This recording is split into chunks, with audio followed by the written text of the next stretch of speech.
ఒక ఎంప్లాయీకి ఐటీలో స్పెషల్లీ సాఫ్ట్వేర్లో ఒక 15 ఏళ్ళు 20 ఏళ్ళు ఎక్స్పీరియన్స్ ఒకే కంపెనీలో 20 ఏళ్ళ నుంచి వర్క్ చేస్తున్నాడు అని అనుకుందాం.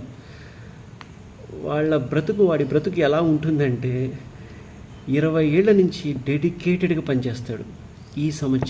వచ్చే సంవత్సరం శాలరీ పెరుగుతుంది, ఇంకా పెరుగుతుంది, నాకు మంచి వాల్యూ ఇస్తారు, మంచి పొజిషన్ ఇస్తారు, కలలు కంటూ ఆఫీస్ వర్క్ 18 గంటలు 15 గంటలు వీకెండ్స్లో వర్క్ చేస్తూనే ఉంటాడు డెడికేటెడ్గా కంపెనీ కోసం, వాడి కోసం కూడా. ఎందుకంటే నాకు ప్రమోషన్ వస్తుంది, నన్ను రికగ్నైజ్ చేస్తారు అని 15 ఏళ్ళ నుంచి ఒకే కంపెనీలో పడి ఉంటాడు.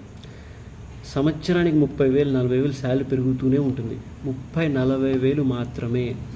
ప్రతి సంవత్సరం వాళ్ళ మేనేజర్ కానీ వాళ్ళ హెచ్ఆర్ కానీ వాళ్ళ పీపుల్ లీడ్ కానీ ఏం చెప్తారు అంటే ఈ ఇయర్ నీకు తెలుసు కదా మన కంపెనీ రెవెన్యూస్ ప్రాఫిట్స్ అంతగా లేవు, మార్కెట్ బాగా సాచురేట్ అయిపోయింది. ఓకే, సో నెక్స్ట్ ఇయర్ చూద్దాంలే, మంచి యూరోప్ ప్రాజెక్టు నెక్స్ట్ 6 నెలల్లో రాబోతుంది, నిన్ను యూరోప్ పంపిస్తాను, లండన్ పంపిస్తాను, అమెరికా పంపిస్తాను, ఫారెన్ పంపిస్తానని చెప్పేసి ఫేక్ ప్రామిస్లు చేస్తూ ఈ 15 ఇయర్స్ డెడికేటెడ్గా వర్క్ చేస్తున్న ఎంప్లాయీని పాపం మోసం చేస్తున్నారు. మార్కెట్లో ఇలానే నడుస్తుంది.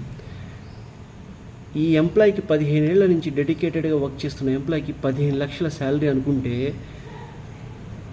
5 ఏళ్ల ఫ్రెషర్ 5 ఏళ్ళు ఒక కంపెనీలో వర్క్ చేసి మన ప్రాజెక్టు జాయిన్ అవుతాడు. వాడిని పింగ్ చేసి అడిగితే అరే నీ శాలరీ ఎంతరా అంటే నా శాలరీ 22 లక్షలు, తక్కువ ఇచ్చారు, వేరే కంపెనీ వాళ్ళు 25 లక్షలు ఇస్తారు అని చెప్పారు. కానీ అయినా కూడా ఓకే ఇది మంచి కంపెనీ కాబట్టి 22 లక్షలకి అడ్జస్ట్ జాయిన్ అయ్యాను అని చెప్పేసి 5 ఏళ్ల ఎక్స్పీరియన్స్ ఉన్న జూనియర్ కన్సల్టెంట్ ఆ సీనియర్ కన్సల్టెంట్కి రియల్గా ఇలా మార్కెట్లో ఇలా నడుస్తుంది.